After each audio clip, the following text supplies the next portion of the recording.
Now at noon, a potential solution for a very frustrating week for airline passengers.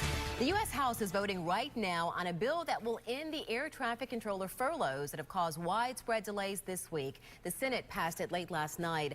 But a White House spokesman said this bill is just a Band-Aid that doesn't address the overall threats the across-the-board spending cuts pose to the economy.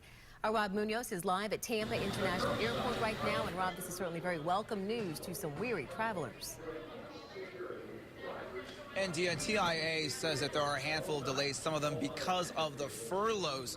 Although it looks to be clearing this week, as the week goes on, things do seem to be getting better. Lines today at Tampa International were normal for a Friday travel morning, but that wasn't the case earlier this week when there were numerous delays. John Woodside caught the brunt of it, trapped at the tarmac on Newark Airport for 4.5 hours. 9:30 in the morning and sat in the plane till 2 o'clock in the afternoon. They said it was something to do with the controlling and they couldn't get us off the runway.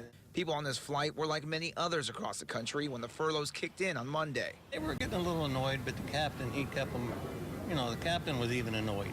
You could tell that. At its worst, 29 flights were delayed here at TIA, some as long as 3 hours. But today there are 12 delayed flights, although not as long as earlier this week. Some of them are as much as an hour, depending on which airports they're going to. The airports in the Northeast are the most heavily impacted, but others are maybe just 20, 30 minutes or so. The possibility of furloughs ending has been nothing but welcome news to people who expected long lines. I said it's going to buckle everything throughout the country, and that's what was portrayed in the news. So now that the furloughs are over and they stopped them, thank God. While last night's measure is only a temporary stopgap, people are a lot more wary. It's going to get worse before it gets better. Yeah. But I'm not flying anymore after today.